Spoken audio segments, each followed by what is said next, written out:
اللهم صل على محمد وعلى آل محمد كما صليت على إبراهيم وعلى آل إبراهيم إنك حميد مجيد وبارك على محمد وعلى آل محمد كما باركت على إبراهيم وعلى آل إبراهيم إنك حميد مجيد. أما بعد فيا أيها الإخوة المؤمنون أوصيكم وإياي أولا بتقوى الله. يا أيها الذين آمنوا اتقوا الله حق تقاته ولا تموتن إلا وأنتم مسلمون. يا أيها الذين آمنوا اتقوا الله وقولوا قولا سديدا يصلح لكم أعمالكم ويغفر لكم ذنوبكم ومن يطع الله ورسوله فقد فاز فوزا عظيما.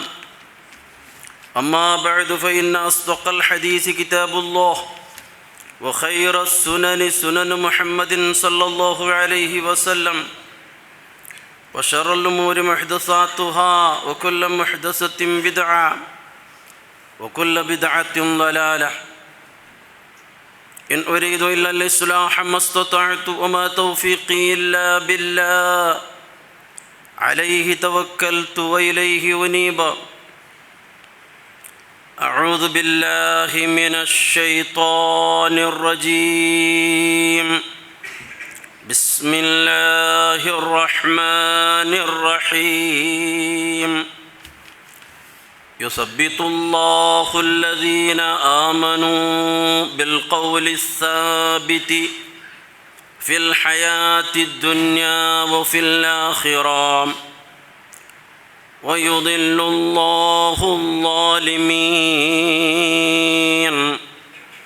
ويفعل الله ما يشاء. رب اشرح لي صدري ويسر لي أمري واحلل عقدة من لساني يفقهوا قولي. ഏറെ ബഹുമാനമുള്ള ആദരണീയരായ വിശ്വാസിനികളായ സഹോദര സഹോദരിമാരെ, ജീവിതത്തിൻ്റെ എല്ലാ മേഖലകളിലും സർവശക്തനായ റബ്ബുൽ ആലമീനായ അല്ലാഹു സുബ്ഹാനഹു വ തആലയുടെ ഓരോ വിധിവിലക്കുകളും അവൻ്റെ ഓരോ ആജ്ഞാനിർദ്ദേശങ്ങളും ജീവിതത്തിലുടനീളം പാലിച്ച് യഥാർത്ഥ മുസ്ലിമായി ജീവിച്ച് ഇഖ്ലാസോടെ അമല് ചെയ്ത് തൗഹീദിൽ അടിയുറച്ചു നിന്ന് ഈമാനോടുകൂടി മരിക്കുവാൻ, അള്ളാഹു പൊരുത്തപ്പെടുന്ന അവസ്ഥയിൽ അവനെ കണ്ടുമുട്ടുവാൻ ഓരോരുത്തരും നിരന്തരമായി പരിശ്രമിക്കണമെന്നും അതിനായി പ്രാർത്ഥിക്കണമെന്നും എന്നോടും നിങ്ങളോടും ആദ്യമായി ഉണർത്തുകയാണ്, ഉത്ബോധിപ്പിക്കുകയാണ്. മനുഷ്യൻ എന്നതിന് അറബിയിൽ പ്രയോഗിക്കുന്ന വാക്കാണ് ഇൻസാൻ എന്നത്. ഇൻസാൻ എന്ന് പറഞ്ഞാൽ മനുഷ്യൻ എന്നാണ്. അപ്പോൾ ഈ പദം മനുഷ്യന് ഇൻസാൻ എന്ന പദം വരാനുള്ള കാരണം എന്താണ്, എങ്ങനെയാണ് ആ പദം ഉണ്ടായത്? അതൊക്കെ പണ്ഡിതന്മാർ ആ വിഷയത്തിൽ ഒരുപാട് ചർച്ച ചെയ്യുന്നു. ഇൻസാൻ എന്ന പദം വന്നത് നിസിയാൻ എന്ന പദത്തിൽ നിന്നാണ് എന്നാണ് ഒരഭിപ്രായം. നിസിയാൻ എന്ന് ചൊന്നെങ്കിൽ അതിൻ്റെ അർത്ഥം മറക്കൽ, മറവി എന്നാണ്. എനിക്കും നിങ്ങൾക്കുമൊക്കെ ആ പ്രകൃതമുണ്ട്, മറക്കുക എന്നത്, മറന്നു കളയുക. ആദിമ മനുഷ്യനായ ആദം നബി അലൈഹിസ്സലാമുണ്ടായതും അതാണല്ലോ. അല്ലാഹു തആല ഒരു പ്രത്യേക മരം കാണിച്ച് ആ മരത്തിൽ നിന്നുള്ള ഫലം പള നിങ്ങൾ തിന്നു പോകരുത് എന്ന് ആദം നബി അലൈഹി ഇസ്ലാമിനോട് അള്ളാഹു കർശനമായ നിർദ്ദേശം നൽകിയപ്പോൾ ആദം നബി അലൈഹി ഇസ്ലാം അത് തിന്നു. അതിന് അള്ളാഹു തആല ഖുർആനിൽ നമുക്ക് ചൊന്നു തണ്ടത് ഫനസിയ വലം നജിദ് ലഹു അസ്മ. ആദം നബി അലൈഹി ഇസ്ലാം മറന്ന് എന്നാണ്. കണ്ടില്ലേ, നസിയ, ആദം നബി അലൈഹി ഇസ്ലാം മറന്നിട്ടാണ് ആ പഴം തിന്നത് എന്നാണ്. അപ്പോൾ അതുകൊണ്ട് നിസ്യാൻ എന്നതിൽ നിന്നിട്ടാണ് ഈ ഇൻസാൻ എന്നത് വന്നത് എന്ന് ഒരഭിപ്രായം ആ വിഷയത്തിൽ നമുക്ക് കാണാൻ സാധിക്കും. ഈ മറവീണ്ട് ചൊല്ലരുത്, അത് മനുഷ്യൻ്റെ സഹജമായ, അവൻ്റെ പ്രകൃതി സഹജമായ ഒരു ഗുണമാണത്, മറക്കുക എന്നത്. ഈ ഒരു ഗുണമുള്ളത് കൊണ്ടാണ് നമുക്കിവിടെ ജീവിക്കാൻ കഴിയുന്നത്, അല്ലേ? അല്ലെങ്കിൽ ജീവിക്കാൻ പ്രയാസമാണ്. ചിലപ്പോൾ നമ്മുടെ എത്രയോ ഇഷ്ടപ്പെട്ട ആളുകളുടെ വേർപാട് അത് നമുക്ക് സഹിക്കാൻ കഴിയുന്നില്ല, പക്ഷെ അത് മറന്നു പോകുന്നു. അതേപോലെ തന്നെ ചില ആളുകൾ നമ്മളെപ്പറ്റി വളരെ മോശമായ പഴക്കങ്ങളൊക്കെ പറയുന്നുണ്ട്, സഹിക്കാൻ കഴിയാത്തത്, പക്ഷേ കുറച്ച് കഴിയുമ്പോൾ നാം അത് മറന്നു പോകുന്നു. ചിലപ്പോൾ ചില ആളുകൾ നമ്മളോട് വളരെ വലിയ ക്രൂരതകളൊക്കെ കാണിക്കുന്നുണ്ട്. അങ്ങനെ പലതും നമ്മളോട് ചെയ്ത്, പക്ഷേ നാം അതിനെ മറന്നു പോകുന്നത് കൊണ്ടാണ് പിന്നെയും നമുക്ക് ബന്ധങ്ങളെ നല്ല നിലക്ക് നന്നാക്കി നമ്മുടെ ജീവിതം മുമ്പോട്ട് കൊണ്ടുപോകാൻ നമുക്ക് സാധിക്കുന്നത്. ഈ മനുഷ്യ സഹജമായിട്ടിക്കരെ മറവീണ്ട് ചൊല്ലുറെ ഒരു ഗുണമുള്ളത് കൊണ്ടാണ്. എന്നാൽ ഒരിക്കലും മറക്കാൻ പാടില്ലാത്ത, മറക്കണത് തീരാ എന്ന് അല്ലാഹുവിൻ്റെ റസൂൽ പഠിപ്പാട്ടിയ ഒരു കാര്യമുണ്ട്. അതൊരിക്കലും മറന്നു പോകണത് തീരാ, അതപ്പോൾ ഓർമ്മയായിക്കൊണ്ടിരിക്കണം. ചെമ്മയായി നിങ്ങൾ അധികമായി അതിൻ്റെ ഓർമ്മ നിങ്ങൾക്കുണ്ടാകണം എന്ന് അല്ലാഹുവിൻ്റെ റസൂൽ പഠിപ്പാട്ടിയ ഒന്നുണ്ട്. അതെന്താണ്? ദിക്റുൽ മൗത്ത്. ദിക്റുൽ മൗത്ത്, മരണത്തെ ഓർക്കലാണ്. മരണം അതൊരിക്കലും മറന്നു പോകാൻ പാടില്ല. അക്സിറൂ ദിക്റ ഹാദിമിൽ ലസ്സാത്ത്. റസൂലുള്ളാഹി സ്വല്ലല്ലാഹു അലൈഹി വസല്ലമ തങ്ങളെ വിഷയകമായി നമുക്ക് ചൊന്നു തന്നത്, നിങ്ങൾ അധികമാക്കണം. അപ്പോൾ നിങ്ങൾ ഇതിനെ സംബന്ധിച്ച് ഓർമ്മിച്ചു കൊണ്ടിരിക്കണം. പലപ്പോഴും നമ്മളിൽ ചില ആളുകളൊക്കെ മരണത്തെ പറയുമ്പോൾ ചില ആൾക്ക് ദഹിക്കൂല. അതൊന്നും ഇപ്പോൾ പറയണ്ടപ്പാ, നമുക്ക് കുറേ കാലം ഒന്ന് ജീവിക്കണം, കുറേ സുഖിച്ചിങ്ങനെ ജീവിക്കണം, അതൊക്കെ ഇപ്പോൾ പറയേണ്ട, നമ്മളെ പേടിപ്പിക്കണ്ട എന്നൊക്കെ ചില ആളുകളൊക്കെ പറഞ്ഞേക്കും. പക്ഷെ അല്ലാഹുവിൻ്റെ റസൂൽ പറയുന്നതല്ല. അക്സിറൂ ദിക്റ ഹാദിമിൽ ലദ്ദാത്ത്. എല്ലാ ആസ്വാദനങ്ങളെയും, എല്ലാ അഭിരുചികളെയും, എല്ലാ രുചികളെയും, ടേസ്റ്റുകളെയും എല്ലാം തന്നെ മുറിച്ച് കളയുന്ന മരണത്തെ നിങ്ങൾ അധികമായിട്ട് ഓർക്കണം. അതിൻ്റെ ചിന്ത, അതിൻ്റെ ഓർമ്മ നിങ്ങൾക്ക് എപ്പോഴും ഉണ്ടാകണം. ഇതാണ് ഇന്ന് ഈ വിഷയമായിട്ടാണ് നമുക്ക് കുറച്ച് കാര്യങ്ങളൊക്കെ സംസാരിക്കാനുള്ളത്. അപ്പോൾ ഒരു സത്യവിശ്വാസിയെ സംബന്ധിച്ചിടത്തോളം എങ്ങനെയാണ് മരണത്തെ ഓർക്കുക, ആ ഓർമ്മ എങ്ങനെയാണ്, ആ ചിന്ത എങ്ങനെയാണ്? മഹാനായ ഉമറുൽ ഫാറൂഖ് റളിയല്ലാഹു അൻഹു പറഞ്ഞ അദ്ദേഹത്തിൻ്റെ ഒരു വാചകം നമുക്ക് കാണാൻ സാധിക്കും. എന്താണ്? ചില റിപ്പോർട്ട് നബി തന്നെ പറഞ്ഞതായിട്ടും കാണാം. എങ്കിലും മഹാനായ ഉമർ റളിയല്ലാഹു അൻഹു ചൊന്ന ഒരു വിളക്കമുണ്ട്. കഫാ ബിൽ മൗതി വാഇദാ, കഫാ ബിൽ മൗതി വാഇദാ. ഒരാൾക്ക് വഅദ് ചൊല്ലണുകോ, വലിയ വഅദ്മാരെ, വലിയ പ്രസംഗകന്മാരൊന്നും ആവശ്യമില്ല. കുറേ ഖുർആൻ ക്ലാസ് കേൾക്കണമെന്നുമില്ല. ഓരോരുത്തർക്കും എപ്പോഴും വഅദ് ചൊല്ലുന്ന ഒരാളുണ്ട്. അത് എന്താണ്? അത് മൗത്താണ്, മരണമാണ്. മഹാനായ ഉമർ റളിയല്ലാഹു അൻഹു ചൊന്ന ഒരു പഴക്കമാണ്. കഫാ ബിൽ മൗതി വാഇദാ. വഅദ് ചൊല്ലുന്നതാണ്, മൗത്ത് ചൊല്ലുന്നത് അതൊരു വഅദാണ്. അതായത് അതിനെ ഒരു വഅദാക്കി നാം മാറ്റണം. നമ്മുടെ ജീവിതത്തിലെ, നമ്മുടെ ഉള്ളിൽ അതൊരു വഅദായിട്ട് മാറണം ഒരു വിശ്വാസിയെ സംബന്ധിച്ചിടത്തോളം. അപ്പം മരണം എങ്ങനെയാണ് വഅദാകുന്നത്? മരണത്തെ നാം മരിക്കാനുണ്ട് എന്നുള്ള ഒരു അറിവ് മാത്രം മതിയോ? മരിക്കാനുണ്ട് എന്ന ഒരു അറിവ് മാത്രമുണ്ടായാൽ മതിയോ? കേവലം ഒരറിവ് മതിയാവൂല. കാരണം മരിക്കുക എന്നുള്ളത് അത് എല്ലാവർക്കും അറിയുന്ന കാര്യമാണ്, അല്ലേ? അത് അല്ലാഹുവിൽ വിശ്വാസമുള്ളവനും വിശ്വാസമില്ലാത്തവനും, അതേപോലെ തന്നെ നാസ്തികനും നിരീശ്വരവാദിയും സാത്വികനും നാസ്തികനും എല്ലാവർക്കും അറിയാം മരിക്കാനുണ്ട് എന്ന്. പക്ഷേ കേവലം അറിവല്ല, മരണം എങ്ങനെയാണ് വഅളായി തീരുന്നത്? മരണത്തെ പറ്റിയുള്ള കാഴ്ചപ്പാട്, വ്യക്തമായ കാഴ്ചപ്പാട് നമുക്കുണ്ടാകണം. അപ്പോഴാണ് ഓരോ വ്യക്തിക്കും മരണം എന്നുള്ളത് അതൊരു ഉപദേശമായി, അതൊരു വഅളായി മാറുന്നത്.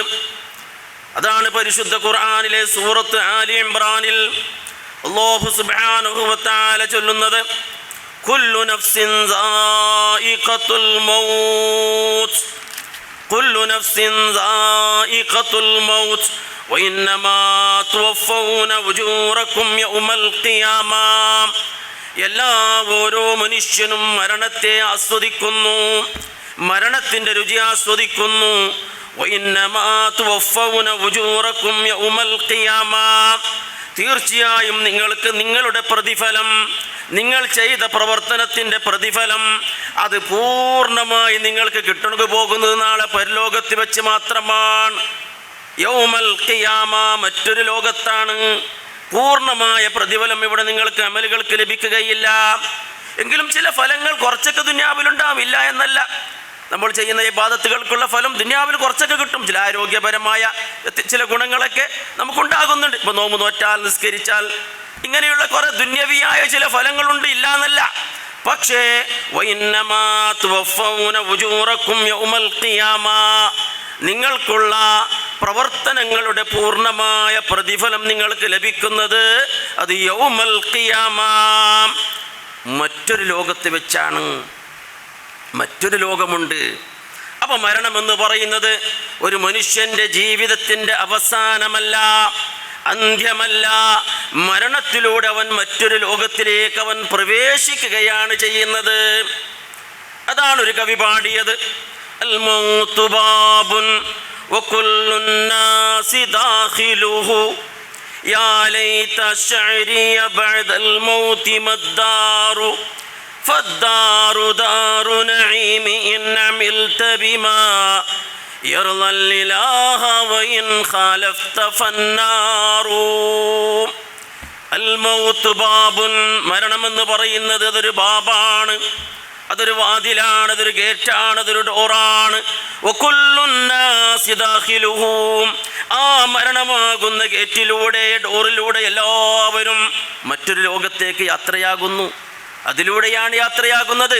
മറ്റൊരു ലോകത്തേക്ക് യാത്രയാകണമെങ്കിൽ അല്ലാഹു തആല ചൊന്ന പ്രതിഫലങ്ങൾക്ക് പൂർണ്ണമായ, മനുഷ്യൻ്റെ അമലുകൾക്ക് പൂർണ്ണമായ പ്രതിഫലം കിട്ടുന്ന ഒരു ലോകത്തേക്ക് പോകണമെങ്കിൽ മരണമാകുന്ന, മൗത്താകുന്ന ആ ഡോറിലൂടെ, ഗേറ്റിലൂടെ നമുക്ക് യാത്ര ചെയ്യേണ്ടതുണ്ട്.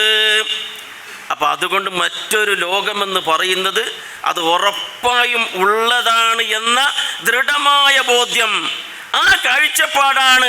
അങ്ങനെയുള്ള ഒരു കാഴ്ചപ്പാട് ഒരാൾക്കുണ്ടാകുമ്പോഴാണ് അയാൾക്ക് മരണമെന്നുള്ളത് വഅളായി മാറുന്നത്. നിങ്ങൾ നോക്ക്, പരിശുദ്ധ ഖുർആനിൽ അല്ലാഹുവിൻ്റെ ഒരു വാക്കിൻ്റെ ഒരു ശൈലി നിങ്ങൾ നോക്കണം. അതായത് സൂറത്തുൽ ബഖറയിൽ അല്ലാഹു തആല കിതാബ്, ഈ ഗ്രന്ഥം അല്ലാഹു തആല ഖുർആനെ വിശദീകരിച്ചപ്പോൾ അവിടെ പറഞ്ഞ ഒരു വാക്കുണ്ട്, ദാലിക്കൽ കിതാബു ലാ റൈബ ഫീഹി ഹുദൽ ലിൽ മുത്തഖീൻ الذين يؤمنون بالغيب ويقيمون الصلاة ومما رزقناهم ينفقون والذين يؤمنون بما أنزل إليك وما أنزل من قبلك وبالآخرة هم يوقنون. എന്താണ് ഇവിടെ അല്ലാഹു തആല ചൊല്ലുന്നത്? ഈ ഗ്രന്ഥം അതിൽ യാതൊരു സംശയവുമില്ല, അത് മുത്തഖീങ്ങൾക്ക് ഹിദായത്താണ്, മാർഗദർശനമാണ് എന്ന് പറഞ്ഞുകൊണ്ട് ആരാണ് മുത്തഖീങ്ങൾ? അവരദൃശ്യമായ കാര്യങ്ങളിൽ അവർ വിശ്വസിക്കുന്നവരാണ്, നിസ്കാരം നിലനിർത്തുന്നവരാണ്, അവർക്ക് നൽകിയ സമ്പത്തുകൾ അവർ ചെലവാക്കുന്നവരാണ്, അതേപോലെ തന്നെ വേദഗ്രന്ഥങ്ങളിൽ അവർ വിശ്വസിക്കുന്നവരാണ് എന്നൊക്കെ പറഞ്ഞ് യുക്മിനൂന എന്നൊക്കെ പറഞ്ഞ് അവസാനമായി അല്ലാഹു ആയത്ത് അവസാനിപ്പിക്കുന്നത് വബിൽ ആഖിറതി ഹും യൂഖിനൂൻ. വാക്ക് മാറ്റി അല്ലാഹു. കണ്ടില്ലേ? വബിൽ-ആഖിറതി ഹും യൂഖിനൂൻ, യുഅ്മിനൂൻ എന്ന് ആദ്യം പറഞ്ഞ് അവസാനം യൂഖിനൂൻ, അതേ ദൃഢമായ വിശ്വാസം, ദൃഢമായ നിലക്കുള്ള വിശ്വാസം, അത് ഉറപ്പാണ്. അതുകൊണ്ടാണ് അവിടെ അല്ലാഹു തആല യുഅ്മിനൂൻ എന്ന ആഖിറത്തിന് ഉപയോഗിക്കാതെ യൂഖിനൂൻ, യഖീൻ ഉണ്ടാകണം, ദൃഢമായ ബോധ്യം. ആ ബോധ്യം ഓരോ മനുഷ്യൻ്റെയും ഉള്ളിൽ ചേഞ്ചിൻ്റെ, മാറ്റത്തിൻ്റെ തിരികൊളുത്താൻ പര്യാപ്തമായതാണ് ആ യഖീൻ. അങ്ങനെയാണ് മരണമെന്നുള്ളത് ഒരു മനുഷ്യന് വഅദായി മാറുന്നത്. എന്നിട്ട് അല്ലാഹു തആല ആല ഇംറാൻ സൂറത്തിൽ പിന്നീട് പറയുന്നത് എന്താണ്? കുല്ലു നഫ്സിൻ ദായിഖത്തുൽ മൗത്ത് വഇന്നമാ തുവഫൗന ഉജൂറക്കും യൗമൽ ഖിയാമ ഫമൻ സുഹ്സിഹ അനിൻ നാർ വഉദ്ഖിലൽ ജന്നത ഫഖദ് ഫാസ്. എന്താണ് ആ പറഞ്ഞത്? ആര് നരകത്തിൽ നിന്നിട്ട് അകറ്റപ്പെട്ടുവോ, നാളെ പരലോകത്തെത്തി നരകത്തിൽ നിന്നിട്ട് ആര് അകറ്റപ്പെടുന്നുവോ, വഉദ്ഖിലൽ ജന്ന, സ്വർഗത്തിലേക്ക് പ്രവേശിപ്പിക്കപ്പെടുന്നുവോ, ഫഖദ് ഫാസ്, അവൻ വിജയിച്ചു, അവനാണ് വിജയി. നോക്കണം, വിജയങ്ങൾ, ഒരുപാട് വിജയങ്ങൾ നമുക്കുണ്ട് അല്ലേ? നമ്മുടെ ചെറുപ്പകാലം മുതൽ തന്നെ ഒരുപാട് വിജയങ്ങളൊക്കെ നാം അനുഭവിച്ചവരും ആസ്വദിച്ചവരുമാണ്. എന്നാൽ എല്ലാ വിജയങ്ങൾക്കും മീതെ ഒരു വിജയമുണ്ട്. അതേത് വിജയമാണ്? സ്വർഗലബ്ധിയാണ്, സ്വർഗലബ്ധിയാണ്. ആ സ്വർഗലബ്ധിയാകുന്ന വിജയത്തിലേക്കായിരിക്കണം ഒരു സത്യവിശ്വാസിയായ, ഒരു മുഅ്മിനായ മനുഷ്യൻ്റെ മരണമുണ്ടാകേണ്ടത്. ആ മരണത്തിന് എന്ത് വേണം? പരിശുദ്ധ ഖുർആനിൽ പറഞ്ഞല്ലോ ഒരു മുഅ്മിനിന്റെ മരണത്തെ സംബന്ധിച്ച്, റാദിയത്തൻ മർളിയ യാ അയ്യത്തുഹൻ നഫ്സുൽ മുത്മഇന്ന ഇർജിഇ ഇലാ റബ്ബികി റാദിയത്തൻ മർളിയ. റാദിയത്തൻ മർളിയയായിട്ടായിരിക്കണം ഈ ലോകത്ത് യാത്ര പറയേണ്ടത്. ഓരോ സത്യവിശ്വാസിയും റാദിയത്തൻ മർളിയയായിട്ടായിരിക്കണം. അത് എന്ത് വേണം? അല്ലാഹു സുബ്ഹാനഹു വ തആല ചൊല്ലുന്നു സൂറത്ത് ഫുസ്സിലത്തിൽ, ഇന്നല്ലദീന ഖാലൂ റബ്ബുനല്ലാഹ് സുമ്മ ഇസ്തഖാമൂ, നമ്മുടെ റബ്ബ് അല്ലാഹുവാണ് എന്ന് അവൻ പറയുകയും കേവലം പറച്ചലല്ല, സുമ്മ ഇസ്തഖാമൂ, പിന്നീട് അതിൽ ദൃഢമായ നിലക്ക് അടിയുറച്ചു നിൽക്കണം.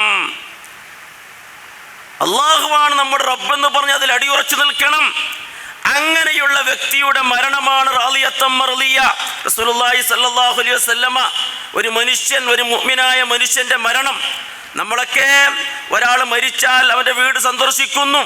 അതേപോലെ തന്നെ മറ്റു മരിച്ചതിൻ്റെ ശേഷമുള്ള പരിപാലനങ്ങളൊക്കെ നാം ചെയ്യുന്നു. അങ്ങനെ ചെയ്ത് അതിനെ കഫാൻ ചെയ്ത് കുളിപ്പാട്ടി, പിന്നെ കഫാൻ ചെയ്ത് അതിൻ്റെ മേൽ നിസ്കരിച്ച് അതിനെ ഖബറടക്കി, എന്നിട്ട് തസ്ബീഹെല്ലാം ചൊല്ലി നാം മടങ്ങി വരുന്നു. അതിൻ്റെ ശേഷം അവിടെ എന്തുണ്ടാകുന്നു? നാം അതിനെപ്പറ്റി ഓർക്കുന്നില്ല, ഓർക്കാറില്ല. റസൂലുള്ളാഹി സ്വല്ലല്ലാഹു അലൈഹി വസല്ലമ അതിനെ സംബന്ധിച്ച് നമുക്ക് ചൊല്ലുന്നുണ്ട്. വളരെ ഗൗരവമായി ശ്രദ്ധയോടെ നാം മനസ്സിലാക്കേണ്ട കാര്യമാണ്. മഹാനായ ബറാഅ ഇബ്നു ആസിബ് റളിയല്ലാഹു തആല അൻഹു റിപ്പോർട്ട് ചെയ്യുന്ന ഒരു ഹദീസിൽ കാണാം, ഖറജ്നാ മഅ റസൂലുള്ളാഹി സ്വല്ലല്ലാഹു അലൈഹി വസല്ലമ ഫീ ജനാസ, ഞങ്ങൾ റസൂലുള്ളാഹിയെ ഒട്ടിക്ക് ഒരു ജനാസയെ നാം അനുഗമിച്ചു, ഒരു മയ്യിത്തിനെ നാം അനുഗമിച്ചു. എന്നിട്ട് ഞങ്ങൾ ആ ഖബറിൻ്റെ അടുക്കലേക്ക് എത്തി. സുദീർഘമായ ഒരു ഹദീസിൻ്റെ കുറച്ച് ഭാഗമാണ് ഞാൻ നിങ്ങളെ കേൾപ്പിക്കുന്നത്. വലമ്മാ യുൽഹദ്, അങ്ങനെ അവിടെ എത്തിയപ്പോൾ ഖബറിൻ്റെ പണി പൂർത്തിയായിരുന്നില്ല, ഖബറിൻ്റെ പണി കുറച്ച് ബാക്കിയുണ്ടായിരുന്നു. അപ്പോൾ ഫജലസ റസൂലുള്ളാഹി സ്വല്ലല്ലാഹു അലൈഹി വസല്ലം, റസൂലുള്ളാഹി അവിടെ ദയിച്ച്, റസൂലുള്ളാഹി അവിടെ ഇരുന്നു. ഞങ്ങളും റസൂലുള്ളാഹിന്റെ ചുറ്റും ഇരുന്നു. ആ ഇരുത്തം എങ്ങനെയായിരുന്നു? കഅന്ന അലാ റൂസിന തയ്ർ, നമ്മുടെ തലയിൽ പക്ഷി ഇരുന്നത് പോലെ, പക്ഷി ദയിച്ചതുപോലെ അത്രക്കും സൈലൻ്റായിട്ട് റസൂലുള്ളാഹിന്റെ ചുറ്റും നാം ഇരുന്നു. അപ്പോൾ റസൂലുള്ളാഹി സ്വല്ലല്ലാഹു അലൈഹി വസല്ലം തങ്ങൾ അവിടുന്ന് പറഞ്ഞു, ഇസ്തഈദു ബില്ലാഹി മിൻ അദാബിൽ ഖബർ, ഖബറിന്റെ ശിക്ഷയിൽ നിന്നിട്ട് നിങ്ങൾ അല്ലാഹുവോട് കാവലിനെ തേടണം. 3 പ്രാവശ്യം പറഞ്ഞു. എന്നിട്ട് റസൂൽ പറയുകയാണ്, ഇന്നൽ അബ്ദൽ മുഅ്മിന ഇദാ കാന ഫി ഇൻഖിതാഇ മിനദ് ദുനിയാ വ ഇഖ്ബാലി മിനൽ ആഖിറ, ഒരു മുഅ്മിനായ ഒരു മനുഷ്യൻ ഒരു ആദർശത്തിൽ അടിയുറച്ചു നിന്ന്, ഞാൻ നേരത്തെ നിങ്ങൾ കേൾപ്പിച്ച ഇന്നല്ലദീന ഖാലൂ റബ്ബുനല്ലാഹ് സുമ്മ ഇസ്തഖാമൂ, അടിയുറച്ചു നിന്ന്, ആദർശത്തിൽ അടിയുറച്ചു നിന്ന ഒരു മുഅ്മിനായ, ഒരു മുവഹ്ഹിദായ മനുഷ്യൻ ഈ ദുനിയാവിൽ നിന്നിട്ട് അവൻ യാത്ര പറയുകയാണ്. അവൻ്റെ മാതാപിതാക്കളോട്, അവൻ്റെ മക്കളോട്, അവൻ്റെ കുടുംബത്തോട്, ജ്യേഷ്ഠാനുജന്മാരോട്, അവൻ്റെ ബന്ധുമിത്രാദികളോട്, അങ്ങനെ ദുനിയാവിൻ്റെ ചാപ്റ്റർ ഒന്ന് അവസാനിക്കുകയാണ്.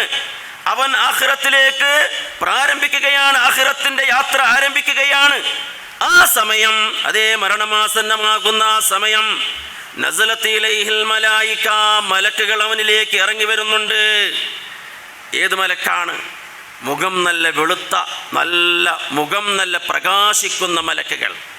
എങ്ങനെയാണ് അവർ വരുന്നത്? കഫനും മിൻ അക്ഫാനിൽ ജന്ന, അവരുടെ കൂടെ സ്വർഗത്തിന്റെ പുടവകളുണ്ട്, കഫനുകളുണ്ട്. സ്വർഗത്തിന്റെ കഫാൻ പുടവകളുമായിട്ടാണ് അവർ വരുന്നത്. വഹനൂത്തും മിൻ ഹനൂത്തിൽ ജന്ന, സ്വർഗത്തിന്റെ നല്ല പരിമളം വഹിക്കുന്ന, പരിമളം വർഷിക്കുന്ന നല്ല സുഗന്ധമുണ്ട്, നല്ല പെർഫ്യൂമുണ്ട് അവരുടെ കയ്യിൽ. ഫജലസൂ മിൻഹു മദ്ദൽ ബസർ, അങ്ങനെ ഈ മരിക്കാൻ പോകുന്ന ഈ മനുഷ്യന്റെ കണ്ണ് എവിടം വരെ എത്തുന്നോ അവിടം വരെ അവർ ഇരിക്കുന്നു. മലക്കുകൾ ഇങ്ങനെ അവിടം വരെ ഇരിക്കുന്നു. എന്നിട്ട് കുറച്ച് കഴിഞ്ഞിട്ട് സുമ്മയജി മലക്കുൽ മൗത്ത്, പിന്നെ മലക്കുൽ മൗത്ത് അവിടെ വരുന്നുണ്ട്. റൂഹിനെ പിടിക്കാൻ വേണ്ടി അല്ലാഹു തആല ഏൽപ്പിച്ച മലക്ക്. ചില ഗ്രന്ഥങ്ങളിൽ ആ മലക്കിന്റെ പേര് അസ്റായീൽ എന്ന് കാണാം. ചില ഗ്രന്ഥങ്ങളിൽ, ഖുർആനിൽ മലക്കുൽ മൗത്ത് എന്ന് പറയുന്നുണ്ട്. അപ്പൊ ആ മലക്കുൽ മൗത്ത് പിന്നീട് വരുന്നു. ആ മലക്കുൽ മൗത്ത് വന്നിട്ട് ഈ മരിക്കാൻ പോകുന്ന മനുഷ്യന്റെ തലയുടെ അടുക്കൽ ഇരിക്കുകയാണ്. മനസ്സിലാക്കണം പ്രിയമുള്ളവരെ, ഞാനും നിങ്ങളും മരിക്കാൻ പോകുന്നവരാണല്ലോ. നമ്മുടെ മരണം എങ്ങനെയായിരിക്കണമെന്ന് ഓരോരുത്തരും തീരുമാനിച്ച് അതിന് വേണ്ടി പ്രാർത്ഥിക്കണം. രണ്ട് നിലക്കുള്ള മരണം ഇവിടെ അല്ലാഹുവിന്റെ റസൂൽ ഇവിടെ പറയുന്നുണ്ട്. ഇതിൽ ആദ്യത്തേത് ഒരു മുഅ്മിനായ മുവഹിദായ മനുഷ്യന്റെ ആത്മാവിനെ പിടികൂടുന്ന രംഗമാണ് ഇവിടെ പറയുന്നത്. മലക്കുൽ മൗത്ത് അവന്റെ തലയുടെ അടുക്കലേക്ക് എന്നിട്ട് പറയുകയാണ്, യാ അയ്യത്തുഹൻ നഫ്സു ത്വയ്യിബ ഉഖ്റുജി ഇലാ മഗ്ഫിറത്തിൻ മിനല്ലാഹി വറിദ്വാൻ, പരിശുദ്ധാത്മാവേ വാ, ഇറങ്ങി വാ, ഇറങ്ങി വാ എന്ന് പറയും. മനസ്സിലാക്കണം, അള്ളാഹുവിൻ്റെ സലാമെല്ലാം മോദി കേൾപ്പിച്ച്, യാ അയ്യത്തുഹൻ നഫ്സു ത്വയ്യിബ, സമാധാനമടയുന്ന മനസ്സേ, ആത്മാവേ നീ വാ, ഉഖ്റുജി ഇലാ മഗ്ഫിറത്തിൻ മിനല്ലാഹി വറിദ്വാൻ. ആ സമയത്ത് ആ ആത്മാവ് ശരീരത്തിൽ നിന്നിട്ട് അതാ പുറത്തേക്ക് വരുന്നു. എങ്ങനെ അല്ലാഹുവിൻ്റെ റസൂൽ അതിനെ വിശേഷിപ്പിക്കുന്നത്? ഒരു ജഗ്ഗിൽ നിന്ന് വെള്ളം പുറത്തേക്ക് വരുന്നത് പോലെ വളരെ മർദ്ദവമായി, വളരെ സൗമ്യമായ നിലക്ക് ആ ആത്മാവ്, റൂഹ് വരുന്നുണ്ട്. അതിനെ ഈ മലക്കുൽ മൗത്ത് പിടിക്കുന്നു. പിടിച്ചും കൊണ്ട് ആ സ്വർഗത്തിൽ നിന്ന് കൊണ്ടുവന്നതായിരിക്കുന്ന ആ കഫൻ, ആ പുടയാടകളുണ്ടല്ലോ, ആ സുഗന്ധം പുരട്ടിയിട്ട് ആ കഫനിൽ അതിനെ പൊതിയുന്നു. അപ്പോഴേക്കും വല്ലാത്ത മണമായിരിക്കും ആ ആത്മാവിനുണ്ടാവുക, വല്ലാത്ത സുഗന്ധമായിരിക്കും. എന്നിട്ട് ആ റൂഹുമായിട്ട് അവരിങ്ങനെ കയറുകയാണ്. അവരിങ്ങനെ മേൽപോട്ട് കയറുകയാണ്. മേൽപോട്ട് കയറുമ്പോൾ അവിടെ കാണുന്ന മലക്കുകളൊക്കെ ചോദിക്കും, ഇത് എന്ത് റൂഹ, ഏത് റൂഹാണ്?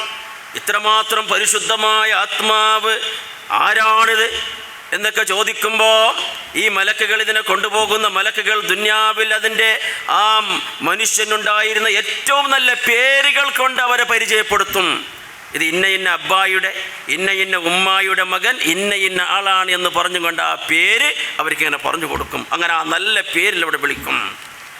അങ്ങനെ അവർ പോയി ഒന്നാനാകാശത്തേക്ക് എത്തുന്നുണ്ട്. ഭൂമിയോട് അടുത്ത് കിടക്കുന്ന ആകാശം, ഒന്നാനാകാശത്തേക്ക് എത്തിയിട്ട് അവിടുന്ന് ആകാശത്തിന് തുറക്കാൻ വേണ്ടി അവർ ആവശ്യപ്പെടും. ആകാശത്തിന് കവാടമുണ്ട്, വാതിലുണ്ട്. അങ്ങനെ അത് തുറക്കപ്പെടുന്നുണ്ട്. അവിടെ തുറക്കപ്പെടുമ്പോൾ ഒന്നാനാകാശത്തുള്ള മലക്കുകളെല്ലാം ഈ ആത്മാവിനെ അനുഗമിക്കുന്നു, അതിൻ്റെ പിന്നാലെ പോകുന്നു. അങ്ങനെ അതിന് തൊട്ടടുത്ത ആകാശത്തിലേക്ക്, അങ്ങനെ 7 ആകാശം വരെ എത്തുകയാണ്. 7 ആകാശം അങ്ങ് താണ്ടിക്കിടക്കുമ്പോൾ അള്ളാഹുവിൻ്റെ ഭാഗത്തൊരു കൽപ്പനയുണ്ട്, ഉക്തുബൂ കിതാബ അബ്ദി ഫീ ഇല്ലിയീൻ, എൻ്റെ അടിമയുടെ പേര് നിങ്ങൾ ഇല്ലിയീനിൽ റെക്കോർഡ് ചെയ്യുക. ഇല്ലിയീൻ എന്ന് പറഞ്ഞാൽ അമ്പിയാക്കന്മാർ, ശുഹദാക്കൾ, സ്വാലിഹീങ്ങളുടെ റൂഹുകളൊക്കെ സ്ഥിതി ചെയ്യുന്ന ആ സ്ഥലം, അഗോചരമായ ദൃശ്യമായ ഒരു ലോകമാണ് ഇല്ലിയീൻ. എന്നിട്ട് അവനെ വീണ്ടും ഭൂമിയിലേക്ക് മടക്കുക. അള്ളാഹുവിൻ്റെ ഭാഗത്ത് കൽപ്പനയുണ്ടാകുന്നു. കാരണം എന്താ? ആ ഭൂമിയിൽ നിന്നിട്ടാണ് ഞാൻ അവനെ സൃഷ്ടിച്ചത്, ആ ഭൂമിയിലേക്ക് അവനെ ഞാൻ മടക്കും. ആ ഭൂമിയിൽ നിന്ന് തന്നെ മറ്റൊരു ലോകത്തേക്ക് അവനെ ഞാൻ യാത്രയാക്കും. അങ്ങനെ അള്ളാഹുവിൻ്റെ കൽപ്പന അനുസരിച്ച് ആ റൂഹിനെ വീണ്ടും ഭൂമിയിലേക്ക് മടക്കുകയാണ്. അങ്ങനെ ഭൂമിയിലേക്ക് ആ മടക്കുന്ന സന്ദർഭം, ഭൂമിയിലുള്ള ആളുകൾ, ആ മയ്യത്തിൻ്റെ പരിവാരങ്ങൾ അവനെ ഖബറിൽ കൊണ്ടുപോയി ദഫനെല്ലാം ചെയ്ത് കഴിഞ്ഞിട്ടുണ്ടാകും. ആ സമയത്തായിരിക്കും ഈ റൂഹ് അവിടെ ചെന്നെത്തുക. ഫയഅ്തീഹി മലക്കാൻ, അപ്പോൾ 2 മലക്കുകൾ അവിടെ വരുന്നുണ്ട്, അവനെ ദൈപ്പാട്ടുന്നുണ്ട്. എന്നിട്ട് ആ 2 മലക്കുകൾ അവനോട് ചോദിക്കുന്നു, മൻ റബ്ബുക, നിന്റെ റബ്ബാരാണ്? ഫയഖൂലു റബ്ബി അല്ലാഹ്, എൻ്റെ റബ്ബ് അല്ലാഹുവാണ്. നിന്റെ ദീൻ ഏതാണ്? എൻ്റെ ദീൻ ഇസ്ലാമാണ്. എന്നിട്ട് ഒരു ചിത്രം കാണിച്ച് ചോദിക്കും, ഇതാ നിങ്ങളിലേക്ക് നിയോഗിക്കപ്പെട്ട ഈ മനുഷ്യൻ ആരാണ്? ഫയഖൂലു ഹുവ റസൂലുള്ളാഹ്, ഇത് അല്ലാഹുവിൻ്റെ റസൂലാണ് എന്നൊക്കെ പറയും. അങ്ങനെ ഒരു പ്രയാസവുമില്ലാതെ പതറാതെ ഈ ആൻസർ, ഈ ഉത്തരം പറയുമ്പോൾ അവർ ചോദിക്കും, ഇൽമുക, ഇതെനിക്ക് എവിടുന്നാണ് ഈ അറിവ് കിട്ടിയത്? അപ്പോൾ അവൻ പറയും, ഖറഅതു കിതാബല്ലാഹ്. മനസ്സിലാക്കണം, ഖറഅതു കിതാബല്ലാഹ്, ഞാൻ അള്ളാഹിൻ്റെ കിതാബ് ഞാൻ വായിച്ചു. കണ്ടില്ലേ, ഖുർആൻ ഞാൻ വായിച്ചു. പ്രിയമുള്ളവരെ, ഖുർആൻ വായിച്ചെങ്കിൽ മാത്രമേ ഇങ്ങനെ പറയാൻ പറ്റൂ. ലേൺ ദ ഖുർആൻ. എത്ര ഗൗരവമുണ്ട് നിങ്ങൾ മനസ്സിലാക്കണം. ഖുർആൻ പഠിക്കണം. ഖുർആൻ ഞാൻ വായിച്ചു. ഫആമന്തു ബിഹി, ആ ഖുർആനിൽ ഞാൻ വിശ്വസിച്ചു, ഞാൻ അതിനെ വാസ്തവമാക്കി എന്ന് പറയുമ്പോൾ ആകാശലോകത്തൊരു വിളിയാളമുണ്ടാകും. അവൻ പറഞ്ഞത് ശരിയാണ്, അവൻ പറഞ്ഞത് ശരിയാണ്. അവന് സ്വർഗത്തിനൊരു വിരിപ്പ് വിരിക്കുക, സ്വർഗത്തിലേക്ക് ഒരു വാതിൽ തുറന്നു കൊടുക്കുക. എന്നിട്ട് അവൻ്റെ ഖബറിനെ വിശാലമാക്കപ്പെടും. അവൻ്റെ ഖബറിനെ വിശാലമാക്കപ്പെടുമെന്ന് പറഞ്ഞിട്ട് അല്ലാഹുവിന്റെ റസൂൽ ഈ ആയത്ത് ഓതി. കുറച്ചു മുമ്പ് ഞാൻ നിങ്ങളെ കേൾപ്പിച്ച ആയത്ത്, ഇന്നല്ലദീന ഖാലൂ റബ്ബുനല്ലാഹ് സുമ്മ ഇസ്തഖാമൂ തതനസ്സലു അലൈഹിമുൽ മലായിക, നമ്മുടെ റബ്ബ് അല്ലാഹുവാണെന്ന് പറയുകയും അതിൽ അടിയുറച്ചു നിൽക്കുകയും ചെയ്തവർക്ക് അല്ലാഹുവിന്റെ സജ്ജനങ്ങളായ മലക്കുകൾ ഇറങ്ങി വന്നിട്ട് അവരോട് പറയും, പേടിക്കണ്ട, ദുഃഖിക്കണ്ട എന്ന്. ആരോടാണ് ഇങ്ങനെ പറയുന്നത്? റബ്ബുനല്ലാ എന്ന് പറഞ്ഞിട്ട് സുമ്മസ്തഖാമു, അതിൽ അടിയുറച്ചു നിൽക്കുന്നവരാണ്. അതിന് വിരുദ്ധമായതൊന്നും അവരുടെ ജീവിതത്തിൽ ഉണ്ടാവുകയില്ല. റബ്ബുനല്ലാ എന്ന് കേവലം നാവിൽ പറയലല്ല. അങ്ങനെ പറയുന്ന എത്ര ആളുകളുണ്ട്. റബ്ബുനല്ലാ, ലാ ഇലാഹ ഇല്ലല്ലാ എന്നൊക്കെ പറയാൻ ഒരുപാട് ആളുകളുണ്ട്. പക്ഷെ അവരുടെ മനസ്സിൻ്റെ ഉൾക ഒരുപാട് റബ്ബുകൾ വേറെയും ഉണ്ടാകും. ഒരുപാട് റബ്ബുകൾ അവർക്കുണ്ടാകും. മരിച്ചുപോയ ആളുകൾ അവർക്ക് റബ്ബുകളായിട്ടുണ്ടാകും. അതേപോലെ തന്നെ ഒരുപാട് ആളുകൾ റബ്ബിന്റെ സ്ഥാനം നൽകി അവർ അംഗീകരിക്കും, ആദരിക്കും. അപ്പൊ അതുകൊണ്ടാണ് റബ്ബുനല്ലാ എന്ന് പറഞ്ഞിട്ട് അതിൻ്റെ ഉടനെ സുമ്മസ്തഖാമൂ, അവരതിൽ അടിയുറച്ചു നിന്നു എന്ന് പറഞ്ഞാൽ റബ്ബുനല്ലാ എന്നതിൻ്റെ ആ തേട്ടത്തിന്, അതിൻ്റെ വേടികൾക്ക് എതിരായിട്ട് യാതൊരു വിശ്വാസവും അവർ അംഗീകരിക്കാൻ തയ്യാറായില്ല. അവസാനം റൂഹ് പിരിയുന്നത് വരെ അവർ കാത്തു സൂക്ഷിച്ചു. അങ്ങനെയുള്ള ആളുകളെ റൂഹ് പിടിക്കുമ്പോഴാണ്. അപ്പോൾ പ്രിയമുള്ള സഹോദരങ്ങളെ, ഇതൊരു നല്ല ഒരു വിശ്വാസിയുടെ നല്ല ഒരു മരണമാണ്. പിടിയായിട്ടല്ലേ? അത് എന്ത് വേണം? ആദർശം, അതിൽ അവസാനം വരെ കാത്തു സൂക്ഷിക്കണം. അപ്പോൾ ചില ആളുകളൊക്കെ ചോദിക്കാറുണ്ട്, ദുനിയാവിൽ ശിർക്കിൽ മുഴുകിയ എത്ര ആളുകളുണ്ട് അല്ലേ? ചില വയലുകളൊക്കെ നാം കേൾക്കാറുണ്ട്. വലിയ വലിയ ഉസ്താദന്മാരെ പറ്റി, വലിയ വലിയ തങ്ങന്മാരെ പറ്റി, അവരുടെ മരണത്തെ പറ്റിയൊക്കെ ശിഷ്യന്മാർ, അവരുടെ അനുയായികളൊക്കെ വിശദീകരിക്കുക നമുക്ക് കാണാം. നമ്മുടെ ഉസ്താദ്, നമ്മുടെ ഗുരു, അതാ ബാങ്ക് കൊടുക്കുന്ന സന്ദർഭം, ബാങ്കിൻ്റെ ലാ ഇലാഹ ഇല്ലല്ലാ എന്ന് പറയുമ്പോൾ ഇയാളുടെ റൂഹും അതാ ലാ ഇലാഹ ഇല്ലല്ലാ എന്ന് പറഞ്ഞും കൊണ്ട് പിരിഞ്ഞു പോയി. ആരെ പറ്റിയാണ് പറയുന്നത്? തൻ്റെ ജീവിതകാലം മുഴുവനും ഷിർക്കിലായി ജീവിച്ച ആളുകൾ, ശിർക്ക് പ്രചരിപ്പിച്ച ആളുകൾ, അല്ലാഹുവിൻ്റെ ആയത്തുകളെ ദുർവ്യാഖ്യാനിച്ചുകൊണ്ട് ജനങ്ങളെ വഴിതെറ്റിച്ച ആളുകൾ. അത് എങ്ങനെ അവർ ലാ ഇലാഹ ഇല്ലല്ലാഹ് എങ്ങനെ പറയും? ചില ആളുകൾക്കൊക്കെ ഒരു സംശയമുണ്ട്. ചില തൗഹീദിൻ്റെ ആളുകൾക്കും ചില സംശയമുണ്ട്. ഇതെങ്ങനെ അവരുടെ വായിൽ നിന്ന് ലാ ഇലാഹ ഇല്ലല്ലാഹ് വരുന്നത്? കാരണം ലാ ഇലാഹ ഇല്ലല്ലാഹ് എന്ന് പറയുന്നത്, ഒരാൾ അവസാന നിമിഷത്തിൽ ലാ ഇലാഹ ഇല്ലല്ലാഹ് എന്ന് പറഞ്ഞാൽ ദഖലൽ ജന്ന, സ്വർഗത്തിലേക്ക് പോകുന്നല്ലേ. അപ്പോൾ ഈ ശിർക്കിൽ മുഴുകിയ എത്രയോ ആളുകൾക്ക് ശിർക്ക് പ്രചരിപ്പിച്ച, ശിർക്കിൻ്റെ വിശ്വാസം വെച്ചു പുലർത്തുകയും അതിലേക്ക് ക്ഷണിക്കുകയും ചെയ്ത ആളുകൾ എങ്ങനെ ലാ ഇലാഹ ഇല്ലല്ലാഹ് അവസാനം പറയുന്നു? മനസ്സിലാക്കണം. രണ്ട് കാരണമുണ്ട്. അത് നാം അറിയണം. ശിർക്കിൽ ജീവിച്ച് ശിർക്ക് പ്രചരിപ്പിച്ച ആളുകൾ എങ്ങനെ അവസാനം ലാ ഇലാഹ ഇല്ലല്ലാഹ് പറയുന്നു? ലാ ഇലാഹ ഇല്ലല്ലാഹ് എന്ന് പറഞ്ഞാൽ സ്വർഗത്തിലേക്ക് എന്നാണല്ലോ റസൂലുള്ളാഹി പറഞ്ഞത്. രണ്ട് കാരണമുണ്ട് പ്രിയമുള്ളവരെ. വലിയ വലിയ ഉസ്താദന്മാരും വലിയ വലിയ ഔലിയാക്കന്മാരുമായി ജനങ്ങൾ ചിത്രീകരിച്ചവരായിരിക്കാം. അതിന് രണ്ട് കാരണമുണ്ട് ലാ ഇലാഹ ഇല്ലല്ലാഹ്. ഒന്ന്, ചിലപ്പോൾ പറയുന്നത് കളവായിരിക്കും. ശിഷ്യന്മാർ ഒരുപാട് വ്യാജ കള്ള കറാമത്തുകളൊക്കെ പ്രചരിപ്പിക്കാൻ നമുക്ക് കാണാം. കളവ് പറഞ്ഞിട്ട് ഇല്ലേ? റസൂലുള്ളാഹിനെ കിനാവിൽ കണ്ടു, റസൂലുള്ള സ്വർഗത്തിൻ്റെ ടിക്കറ്റ് തന്നു എന്നൊക്കെ പറഞ്ഞ് പ്രചരിപ്പിക്കുന്ന നമ്മൾ കേൾക്കുന്നതാണ്. എന്തിനാണ്? ഒരുപാട് കള്ളക്കറാമ്പത്തുകൾ പ്രചരിപ്പിക്കാൻ വേണ്ടി. അപ്പോൾ ഇത്തരത്തിലുള്ള കള്ളങ്ങൾ അവരും പറയും. എന്തേ ആളുകളൊക്കെ അയാളെ വലിയായിട്ട് പിന്നീട് ചിത്രീകരിക്കാൻ വേണ്ടി, ഇതാ നമ്മുടെ ഉസ്താദ്, നമ്മുടെ ഗുരുനാഥൻ ലാ ഇലാഹ ഇല്ലല്ലാഹ് പറഞ്ഞു. ഒന്നുകിൽ അത് കളവാണ്, അല്ലെങ്കിൽ ലാ ഇലാഹ ഇല്ലല്ലാഹ് എന്നവർ പറഞ്ഞിട്ടുണ്ടാകാം, ശരിയായ നിലക്ക് ലാ ഇലാഹ ഇല്ലല്ലാഹ് പറഞ്ഞിട്ടുണ്ടാകാം. പക്ഷേ ആ ലാ ഇലാഹ ഇല്ലല്ലാഹ് റൂഹ് തൊണ്ടക്കുഴിയിലെത്തുന്ന സന്ദർഭത്തിൽ ആ ലാ ഇലാഹ ഇല്ലല്ലാഹ് പറഞ്ഞാൽ ആ ലാ ഇലാഹ ഇല്ലല്ലാഹ് സ്വീകാര്യമല്ല. ആ ലാ ഇലാഹ ഇല്ലല്ലാഹ് സ്വീകാര്യമല്ല. റൂഹ് തൊണ്ടക്കുഴിയിലേക്ക് എത്തുന്നതിന് മുമ്പായിരിക്കണം എല്ലാം പറയേണ്ടത്.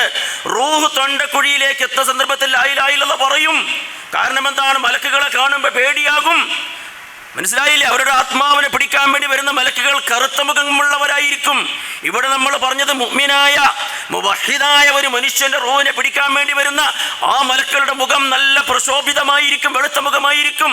എന്നാൽ കാഫിറിന്റെ റൂഹ്, മുശ്രിക്കിന്റെ റൂഹ്, തമ്മാടികളുടെ റൂഹ് പിടിക്കാൻ വേണ്ടി വരുന്ന മലക്കുകൾ കറുത്ത മുഖമുള്ളവരായിരിക്കും. ഇതിന്റെ പിന്നാലെ ഹദീസ് വരുന്നുണ്ട്. മനസ്സിലായില്ലേ? സമയത്തിന്റെ കുറവ് കൊണ്ട് അതൊക്കെ വിശദീകരിക്കാൻ ഇവിടെ സമയമില്ല. അപ്പൊ ആ കറുത്ത മുഖമുള്ള ആ മലക്കുകളെ കാണുമ്പോൾ അവന് ഭയമായി. ആ സമയത്ത് അവൻ ഒരുപാടും ദുനിയാവിലേക്ക് മടക്കമൊക്കെ ചോദിക്കും. അതിൻ്റെ ഇടയിൽ അവൻ ചിലപ്പോൾ ലാ ഇലാഹ ഇല്ലല്ലാഹ് പറഞ്ഞേക്കാം. പക്ഷെ ആ ലാ ഇലാഹ ഇല്ലല്ലാഹ്ക്ക് പ്രയോജനം ഉണ്ടാവില്ല. ഏതുപോലെ ഫിർഔൻ ലാ ഇലാഹ ഇല്ലല്ലാഹ് പറഞ്ഞില്ലേ? ഫിർഔൻ ലാ ഇലാഹ ഇല്ലല്ലാഹ് പറഞ്ഞിട്ടുണ്ട് അവസാന നിമിഷത്തിൽ. പരിശുദ്ധ ഖുർആൻ ആമന്തു ബിഅന്നഹു ലാ ഇലാഹ ഇല്ലല്ലദീ ആമനത് ബിഹി ബനൂ ഇസ്രായീൽ വഅന മിനൽ മുസ്ലിമീൻ. ഫിർഔൻ അവസാന സമയത്ത് പറഞ്ഞിട്ടുണ്ട് ലാ ഇലാഹ ഇല്ലല്ലാഹ്, ഞാൻ മുസ്ലിമുകൾ പെട്ടവനാണ്, ഞാൻ മുസ്ലിമുകൾ പെട്ടവനാണ്. അപ്പോൾ എന്താ അല്ലാഹ് ചോദിച്ചത്? ഓ ഫറോവ, നിനക്ക് ഇപ്പോഴാണ് ഓർമ്മ വന്നത്? ഇതുവരെ നീ എവിടെയായിരുന്നു എന്നാണ് ചോദിച്ചത്. അതുപോലത്തെ ചോദ്യമായിരിക്കും ഇവിടെ ഉണ്ടാകുന്നത്. മനുഷ്യ, നീ പണ്ഡിതനായി ചമഞ്ഞു, നീ പുരോഹിതനായി ചമഞ്ഞു, ഒരുപാട് അനുയായികളെ നീ വഴിതെറ്റിച്ചു, ശിർക്കിന്റെ വിശ്വാസം നീ വെച്ച് പുലർത്തി, അതിലേക്ക് നീ ആളെ പ്രചരിപ്പിച്ചു. ഈ സമയത്താണോ നിനക്ക് ഓർമ്മ വരുന്നത് ലാ ഇലാഹ ഇല്ലല്ലാഹ്? നിന്റെ ജീവിതകാലത്ത് നീ എവിടെയായിരുന്നു? എന്തുകൊണ്ട് ആ ലാ ഇലാഹ ഇല്ലല്ലാഹ് വിശ്വസിച്ച് ആ ലാ ഇലാഹ ഇല്ലല്ലാഹയുടെ വേടിക്കനുസരിച്ച് നീ എന്തുകൊണ്ട് പ്രവർത്തിച്ചില്ല? എന്തുകൊണ്ട് നിന്റെ അനുയായികളെ നീ ശരിക്കും പഠിപ്പിച്ചില്ല എന്ന് ആ സമയത്ത് ചോദിക്കും. അപ്പം അതുകൊണ്ട് അങ്ങനെയുള്ള ലാ ഇലാഹ ഇല്ലല്ലാഹ് ആ സമയത്ത് പറഞ്ഞാൽ അതിന് വിലയുണ്ടാവില്ല. അത് ചൊല്ലുന്ന പേരെന്താണ്? ഈമാനുൽ ബഅസ്, ബഅസിൻ്റെ ഈമാൻ. ബഅസ് എന്ന് പറഞ്ഞാൽ ശിക്ഷനെ കാണുമ്പോൾ പേടിച്ച് പറയുന്ന ലാ ഇലാഹ ഇല്ലല്ലാഹ്. ആ ലാ ഇലാഹ ഇല്ലല്ലാഹ്ക്ക് യാതൊരു വിലയും ഉണ്ടാവില്ല. അതുകൊണ്ടാണ് ഇവിടെ അല്ലാഹു തആല ഈ മുഅ്മിനായ മുവഹിദായ റൂഹിനെ പിടിക്കാൻ വേണ്ടി വരുന്ന ആ രംഗം വിവരിച്ചിട്ട് അല്ലാഹ് പറഞ്ഞത് ആർക്കാണ്? റബ്ബുനല്ലാഹ് സുമ്മസ്തഖാമു. അതിലവൻ അടിയുറച്ചു നിന്ന് അവസാന നിമിഷം വരെ ആ ലാ ഇലാഹ ഇല്ലല്ലാഹ് എന്ന വിശ്വാസത്തിന് എതിരായിട്ട് ഒന്നും അയാളുടെ ജീവിതത്തിൽ ഉണ്ടായിട്ടില്ല. അതിൻ്റെ തേട്ടത്തിന് വേടികൾക്ക് എതിരായിട്ട് അയാളുടെ വ്യക്തി ജീവിതത്തിലോ അയാളുടെ കുടുംബ ജീവിതത്തിലോ അയാളുടെ സാമാജിക ജീവിതത്തിലോ അയാളുടെ വ്യാവഹാരികമായ ജീവിതത്തിലോ ഒന്നും അതിനെതിരായിട്ടുണ്ടായില്ല. എല്ലാം ലാ ഇലാഹ ഇല്ലല്ലാഹ് എന്ന ആ ഷഹാദത്തിൻ്റെ വേടിക്കയനുസരിച്ച് തേട്ടമനുസരിച്ച് അയാൾ ജീവിച്ചു. അത്തരത്തിലുള്ള മുവഹിദായ മുഅ്മിനായ മനുഷ്യൻ്റെ ആത്മാവിനെ പിടിക്കുമ്പോഴാണ് ഈ നിലക്ക് റാളിയത്തം മർളിയ, പൊരുത്തപ്പെട്ട അവസ്ഥയിൽ അല്ലാഹു തആല സംപ്രീതനായ അവസ്ഥയിൽ തൃപ്തിപ്പെട്ടും തൃപ്തി ലഭിച്ചും കൊണ്ട് അയാളുടെ ആത്മാവ് ഇല്ലിയീൻ. എന്താണ് ഇല്ലീൻ എന്ന് പറഞ്ഞാൽ? മുഅ്മിനീങ്ങളുടെ ആത്മാവ് അവിടെയാണ് സ്ഥിതി ചെയ്യുന്നത്. പിന്നീട് ഇയാൾക്ക് അതിൻ്റെ ശേഷം എല്ലാം സുഖകരമായ ഒരവസ്ഥയാണ്. അവസാനം ഇയാൾ അള്ളാഹുവോട് പ്രാർത്ഥിക്കുന്നത്, അല്ലാഹുമ്മ അഖിമിസ് സഅ, അള്ളാഹുവേ ഖിയാമത്ത് നാളിൽ നീ വേഗം നിലനിർത്തണം, എൻ്റെ കുടുംബത്തെ കാണാമല്ലോ എന്ന്. ഇതാണ് പ്രിയമുള്ളവരെ ഒരു മുഅ്മിനായ മനുഷ്യൻ്റെ വേർപാട്. ഇങ്ങനെയുള്ള ഒരു വേർപാടായിരിക്കണം എനിക്കും നിങ്ങൾക്കും ഉണ്ടാകേണ്ടത്. അല്ലാഹു അതിന് തൗഫീഖ് നൽകുമാറാകട്ടെ. അഖൂലു ഖൗലി ഹാദാ അസ്തഗ്ഫിറുല്ലാഹൽ അലീം ലി വലക്കും വഅസ്തഗ്ഫിഹി അന്നി വഅൻകും وعن جميع المسلمين والمؤمنين أجمعين فاستغفروه إنه هو الغفور الرحيم.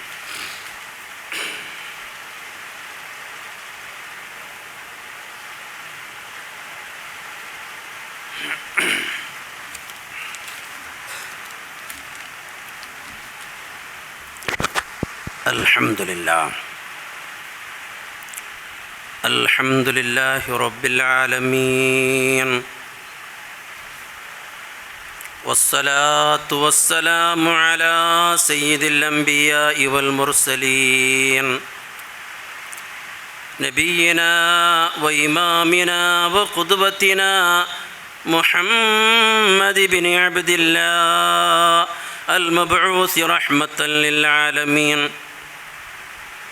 وعلى آله وأهل بيته ومن تبعهم بإحسان إلى يوم الدين. ما بعد، أيها الناس اتقوا الله سبحانه وتعالى في السر والعلن وكونوا مع الصادقين. സഹോദരങ്ങളെ, സഹോദരിമാരെ,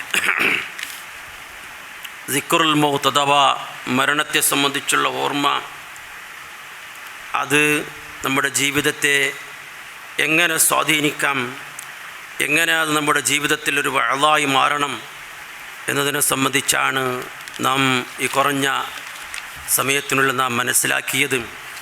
അപ്പം മരണത്തെ ഓർക്കുക എന്നാണ് റസൂലുള്ളാഹി സ്വല്ലല്ലാഹു അലൈഹി വസല്ലം പഠിപ്പിച്ചത്. മരണത്തിൻ്റെ ചിന്തയുണ്ടാവുക. ഒരിക്കൽ റസൂലുള്ളാഹി സ്വല്ലല്ലാഹു അലൈഹി വസല്ലം തങ്ങളോട് ചോദിച്ചു, മൻ അകിയസുന്നാസ്, ഏറ്റവും വലിയ ബുദ്ധിമാൻ ആരാണ് എന്ന് റസൂലുള്ളാഹിനോട് ചോദിച്ചപ്പോൾ റസൂലുള്ളാഹി എന്താണ് മറുപടി നൽകിയത്? നമ്മളൊക്കെ ചോദിച്ചാൽ നമ്മളൊക്കെ എന്തായിരിക്കും മറുപടി പറയുക? ഏറ്റവും വലിയ ബുദ്ധിമാനാണ് ആരാണെന്ന് ചോദിച്ചാൽ നമ്മൾ പറയും ഏതെങ്കിലും ഒരു ശാസ്ത്രജ്ഞൻ്റെ പേര് പറയും, അല്ലേ? ഏതെങ്കിലും വലിയ ശാസ്ത്രജ്ഞൻ്റെ പേര് പറയും, വലിയ സംശോധനം നടത്തിയ, റിസർച്ച് നടത്തിയ, അല്ലെങ്കിൽ ചില സാഹിത്യ ലിറ്ററേച്ചറായിട്ട് എന്തെങ്കിലും എഴുതുകയോ അല്ലെങ്കിൽ പ്രസംഗിക്കുകയോ ചെയ്യുന്ന ആൾ, ഓനാണ് വലിയ ബുദ്ധിമാൻ. അള്ളാഹുവിൻ്റെ റസൂൽ പറഞ്ഞു ഏറ്റവും വലിയ ബുദ്ധിമാൻ ആരാണെന്ന് എന്ന ചോദ്യത്തിന് റസൂൽ എന്താണ് മറുപടി നൽകിയത്? അക്സറുഹും സിക്റൻ ലിൽ മൗത്ത്. എന്തിനെ? ചെമ്മെ അധികമായി ആര് മൗത്തിനെ ഓർക്കുന്നോ, അക്സറുഹും ഇസ്തിഅദാദൻ ലിൽ മൗത്ത്, ആര് മരണത്തേക്ക് തയ്യാറാകുന്നുവോ അവനാണ് ഏറ്റവും വലിയ ബുദ്ധിമാൻ. എന്ന് പറഞ്ഞാൽ മരണം വന്നു പോകരുത് എന്ന ഒരു പേടിയല്ല. അഹ്ലം വസഹ്ലാം, ശരി ഞാൻ സ്വാഗതം ചെയ്തു, എപ്പം മരണം വരട്ടെ പ്രശ്നമല്ല, എനിക്ക് ഇപ്പം മരണം വന്നാലും പ്രശ്നമല്ല, ഞാൻ മരണത്തെ സ്വാഗതം ചെയ്യുന്നു, അല്ലേ? എത്രയോ വലിയ വലിയ മഹാന്മാരപ്പം നമ്മൾ അങ്ങനെ കേൾക്കുന്നുണ്ടല്ലേ? ഇമാം ഖസാലിയെ പോലത്തെ റഹിമഹുല്ലാഹ് ചരിത്രത്തിലൊക്കെ കാണാം. അവസാനം അയാൾ മരിക്കുന്ന സന്ദർഭത്തിൽ പരിശുദ്ധ ഖുർആൻ നെഞ്ചത്ത് വെച്ച്, അല്ലേ, ഖുർആൻ ഇങ്ങനെ പാരായണം ചെയ്ത് നെഞ്ചത്ത് വെച്ച് അയാൾക്ക് മനസ്സിലായി മരിക്കാൻ പോകുന്നു. ഹദീസിൻ്റെ ഗ്രന്ഥങ്ങളൊക്കെ അയാളുടെ നെഞ്ഞത്തുണ്ടായിരുന്നാണ്.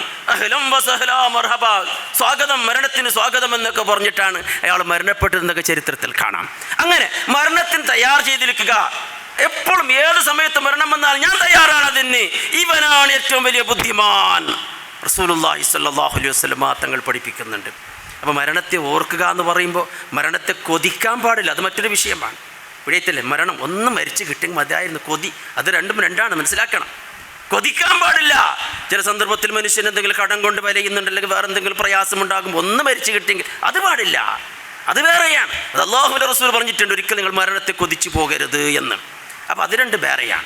ഇതെന്ന് പറഞ്ഞാൽ മരണത്തിന് വേണ്ടി തയ്യാർ ചെയ്തിരിക്കുക, നല്ല നല്ല സൽകർമ്മങ്ങൾ ചെയ്ത്, നല്ല നല്ല വിശ്വാസം, അതേപോലെ തന്നെ എന്തെങ്കിലും ജീവിതത്തിൽ പാളിച്ചകൾ, എന്തെങ്കിലും കുറവുകളൊക്കെ വന്നു പോയിട്ടുണ്ട്, അതിനൊക്കെ അല്ലാഹുവോട് തൗബ ചെയ്ത് മടങ്ങി മരണത്തിന് എപ്പോഴും തയ്യാറായിരിക്കുക. അതാണ് ഒരു സത്യവിശ്വാസി വേണ്ടത്.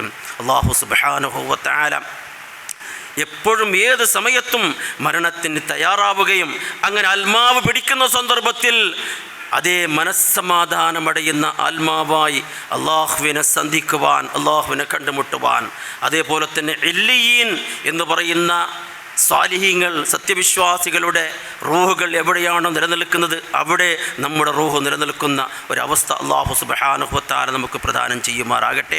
ഒന്ന് രണ്ട് കാര്യങ്ങൾ എല്ലാ വെള്ളിയാഴ്ചയും നിങ്ങളെ കേൾപ്പിക്കുന്നത് പോലെ തന്നെ ഇന്ന് പള്ളിൻ്റെ കളക്ഷനാണ്. ഉദാരമായ നിലക്ക് സംഭാവന ചെയ്യണം.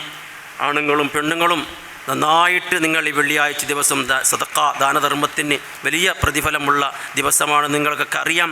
അതുകൊണ്ട് ഉദാരമായ നിലക്ക് സംഭാവന ചെയ്യണം. പിന്നീട് നാളെ ഇവിടെ ദഅവ ക്ലാസ് ഉണ്ട് സ്ത്രീകൾക്കായിട്ട്. ആ ദഅവ ക്ലാസ് സ്ത്രീകൾക്കുള്ളതാണ്. ഇവിടെ നമ്മുടെ ദാറുൽ ഖൈർ മദ്രസയിൽ എല്ലാ സ്ത്രീകളും അതിൽ ഭാഗവാക്കാകണം. പിന്നീട് നിങ്ങൾ അറിയിക്കാനുള്ളത് തലപ്പാടിയിൽ ഒരു ഏകദിന സലഫി സമ്മേളനമാണ്. അതായത് ഈ വിമൻസ് അറബി കോളേജിൻ്റെ സന്നദ്ധദാന കാര്യക്രമം അവിടെ നടക്കുന്നുണ്ട്. അതേപോലെ ഈ അടുത്ത കാലത്ത് ലേൺ ദ ഖുർആൻ പരീക്ഷ നടത്തിയവർക്കുള്ള സമ്മാന വിതരണം അവിടെയുണ്ട്. അങ്ങനെ ഒരു വലിയ ഒരു ഉജ്ജ്വലമായ വിജ്ഞാന സദസ്സ് ഒരു ദിവസം. ഇനിയിപ്പോൾ ഏതാനും ദിവസം മാത്രമാണ് ബാക്കിയുള്ളത്. ഇന്ന് ഡിസംബർ 1, ഡിസംബർ 10 അതുകൊണ്ട് പ്രിയമുള്ളവരെ ആ ദിവസം മറന്നുപോകരുത്. എല്ലാവരും അതിൽ ഭാഗവാക്കാകണം. പിന്നീട് പ്രാർത്ഥിക്കാൻ വേണ്ടി പറഞ്ഞിട്ടുണ്ട്. നിസ്കരിക്കാൻ വേണ്ടി വരുന്ന നമ്മുടെ കൂട്ടത്തിൽപ്പെട്ട ഒരാൾ അയാളുടെ കുടുംബം മുഴുവനും രോഗത്തിലാണ്. അതുകൊണ്ട് പ്രത്യേകമായി പ്രാർത്ഥിക്കാൻ വേണ്ടി പറഞ്ഞിട്ടുണ്ട്. അല്ലാഹു സുബ്ഹാനഹു വ തആല ആ കുടുംബത്തിന് നേരിട്ട എല്ലാവിധ രോഗങ്ങൾ അല്ലാഹു സുബ്ഹാനഹു വ തആല പൂർണ്ണമായ നിലക്ക് ശിഫയാക്കി കൊടുക്കുമാറാകട്ടെ. ശാരീരികമായ, മാനസികമായ, ആത്മീയമായ എല്ലാ രോഗങ്ങളും അല്ലാഹു സുബ്ഹാനഹു വ തആല പൂർണ്ണമായ നിലക്ക് ശിഫ നൽകി പൂർണ്ണമായ ആരോഗ്യവും ആഫിയത്തും അതേപോലെ തന്നെ അള്ളാഹുവിൻ്റെ താഴത്തിലായ ദീർഘായുസ്സും അള്ളാഹു ആ കുടുംബത്തിലെ ഓരോ അംഗങ്ങൾക്കും അള്ളാഹു പ്രദാനം ചെയ്യുമാറാകട്ടെ. പിന്നീട് ഒരു തൗഹീദി കുടുംബം വളരെയേറെ പ്രയാസത്തിലാണ്, പല വിധത്തിലുള്ള രോഗങ്ങൾ കൊണ്ട് ബുദ്ധിമുട്ടുന്നുണ്ട്. വേറെ ഒരാൾ ആക്സിഡൻ്റായിട്ട് അയാളുടെ കാലിൻ്റെ മുകളിൽ വാഹനം കയറി അങ്ങനെ ഒരു പ്രയാസത്തിലാണ്. ദീനിലേക്ക് വന്ന ഒരു കുടുംബം അവരുടെ പല പ്രയാസങ്ങളുമായിട്ട് ഇങ്ങനെ പ്രാർത്ഥിക്കാൻ വേണ്ടി പറഞ്ഞിട്ടുണ്ട്. അങ്ങനെ വേറെയും ഒരുപാട് ആളുകൾ പ്രാർത്ഥിക്കാൻ വേണ്ടി പറഞ്ഞിട്ടുണ്ട്. റഹ്മാനായ റബ്ബ് സുബ്ഹാനഹു വ തആല അവരുടെ എല്ലാ ഹലാലായ ഉദ്ദേശങ്ങൾ അല്ലാഹു സുബ്ഹാനഹു വ തആല നിവർത്തി കൊടുക്കുമാറാകട്ടെ, ഹാസിലാക്കി കൊടുക്കുമാറാകട്ടെ. അവരുടെ എല്ലാവിധ പ്രയാസങ്ങൾ, എല്ലാവിധ രോഗങ്ങൾ അല്ലാഹു സുബ്ഹാനഹു വ തആല ദൂരീകരിച്ച് കൊടുക്കുമാറാകട്ടെ. പൂർണ്ണമായ സന്തോഷവും സമാധാനവും അവരുടെ ജീവിതത്തിലുടനീളം അല്ലാഹു തആല പ്രദാനം ചെയ്യുമാറാകട്ടെ. അവരുടെയും നമ്മുടെയും എല്ലാ ചെറുതും വലുതുമായ ദോഷങ്ങൾ അല്ലാഹു തആല പുറത്തു കൊടുക്കുമാറാകട്ടെ. അല്ലാഹുമ്മ ഗഫിർ ലിൽ മുഅ്മിനീന വൽ മുഅ്മിനാത്ത് والمسلمين والمسلمات الأحياء منهم والأموات إنك مجيب الدعوات ويا قاضي الحاجات. ربنا اغفر لنا ولإخواننا الذين سبقونا بالإيمان ولا تجعل في قلوبنا غلا للذين آمنوا ربنا إنك رؤوف رحيم. عباد الله رحمكم الله إن الله يأمر بالعدل والإحسان وإيتاء ذي القربى وينهى عن الفحشاء والمنكر والبغي يعظكم لعلكم تذكرون. ولذكر الله أكبر والله يعلم ما تصنعون.